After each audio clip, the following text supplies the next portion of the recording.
Welcome to Mima Stories to 5-6, where myth meets emotion and every tale is a journey of transformation. This is Adoria. Adoria was sitting in her room, feeling like she was seated on the needles as she listened to the person on the phone on the other side. Ria, I think I'll be taking Ethan back from you. I'm just helping you out, dear. The voice on the other end of the phone sounded young, no older than 25. You know you're not worthy, right? Adoria froze, disbelief washing over her. What do you mean by that, Jenny? She managed to whisper, her voice trembling. But before she could get an answer, the line went dead. In the dimly lit room, Adoria sat still, the phone slipping from her hand onto the bed. Moonlight streamed through the window, casting silvery patterns on the floor. Jenny's words echoed in her mind, sharp and cutting. Her hands trembled as she clutched the hem of her dress, a habit she developed to soothe herself. Though tonight it brought no comfort. Could Jenny really mean to take Ethan back? Adoria's mind swirled with confusion and dread. The sound of the door creaking open startled her. Jenny strode in, her presence bold and commanding, as if she owned not only the room but the very air within it. Adoria instinctively shrank back, her shoulders hunched, her gaze fixed on the floor. Adoria stood frozen, her hands trembling as they clutched the hem of her dress. Jenny's piercing gaze bore into her, playful yet sharp like a predator toying with its prey. The air between them was thick with tension, and Adoria felt her heart beating so fast in her chest. Jenny smirked, her voice dripping with mockery. Adoria, leave this man to me. He was mine to start with. Adoria flinched at the words, her voice barely above a whisper. I know. Jenny, I know he was yours. Her eyes darted nervously, avoiding Jenny's piercing stare. But you said you didn't like him. You told me to get close to him. I didn't even want to. But I did it for you. I will always do everything for you. Jenny chuckled, a sound that sent shivers, almost playful. Oh, Adoria, always so eager to please me. Now, why don't you just do what I am telling you to do? Her tone was light, but her words cut deep. Adoria's voice trembled as she tried to explain, her tears falling silently. Jenny, please. Ethan loves me now. And I love him too. I can't give him up. I can't live without him. Jenny tilted her head, her smile widening as if she were enjoying the spectacle. Come on, Adoria. Stop being so naive. Do you really think he loves you? Do you think he'd choose you over me? Her laughter was soft, almost musical, but it carried an edge that made Adoria's knees weak. Adoria, you need to wake up. He chose you because he didn't have a choice. It's because I turned him down. So if I were you, I would have done myself a favor and left him alone.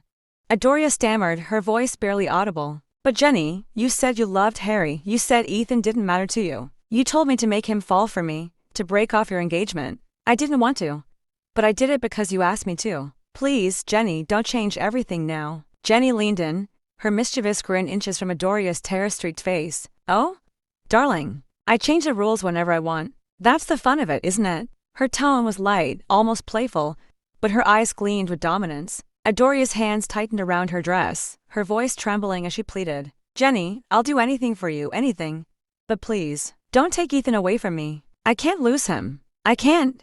Adoria's breath caught in her throat as Jenny's words became more chilling. I could make this easy for you, Jenny continued, her tone deceptively light. Or I could make it very, very hard. Your choice. For a moment, Adoria considered defiance, a tiny spark of courage flickering within her. Adoria's eyes blazed with determination as she faced Jenny's venomous glare. The atmosphere crackled with tension, their words heavy with hurt, betrayal, and resolve. But as she looked into Jenny's eyes, she saw no mercy, no kindness, only dominance and control. The spark faded, replaced by the familiar fear that had governed her life since the day Jenny took her in. She took a trembling step forward, her hands clutching the fabric of her dress as though it could anchor her to the ground. Her voice was shaky, but her heart refused to falter. Maybe he was yours in the beginning, Jenny, but will me leaving him make him come back to you? He had already decided. Adoria. Jenny's voice sliced through the quiet room like a whip, sharp and commanding. Adoria flinched, her heart beating so fast as she instinctively shrank back, her hands trembling at her sides.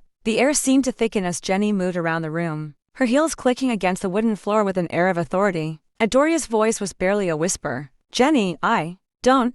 Jenny snapped, cutting her off before she could finish. Her smirk was cold, her eyes gleaming with something dangerous. I don't want to hear your excuses. I told you to get close to him, and now I'm telling you to leave him. Do you understand? Adoria's lips parted, but no words came out. Her chest tightened as Jenny stepped closer, her presence suffocating. You think Ethan loves you? Jenny continued, her tone dripping with mockery. You think someone like him could ever love someone like you? Look at yourself, Adoria. Do you even remember where I found you? The gutters. That's where you came from. If it weren't for me, you'd still be there. Adoria's hands clenched into fists at her sides, her nails digging into her palms. Jenny, please, she said, her voice trembling. You told me to. I told you to play your part. Jenny's voice rose, her words cutting through the air like a blade. Not to steal what's mine. Ethan belongs to me, Adoria. He always has. And now, because of him, you think you can stand up to me? You think you're better than me? Adoria shook her head, tears pulling in her eyes. I didn't mean to. Enough, Jenny's laughter rang out, light and mocking, as she circled Adoria like a predator. You said you'd do something for me, didn't you? Anything except this, apparently. Fine. If you won't leave him willingly, then maybe you should consider that window. She gestured toward the open window, her smile widening. It would solve all your problems. Adoria shrank back, her legs unsteady as the room seemed to close in around her. Please, don't do this, she whispered. I love him. Adoria lifted her eyes to look at Jenny, but what she saw made her freeze. What did Adoria see? And how will she be able to get out of her predicament? Continue watching my videos to know more. Continue language listening to the price of her belonging. Please subscribe such that you can be notified when the next chapter is posted.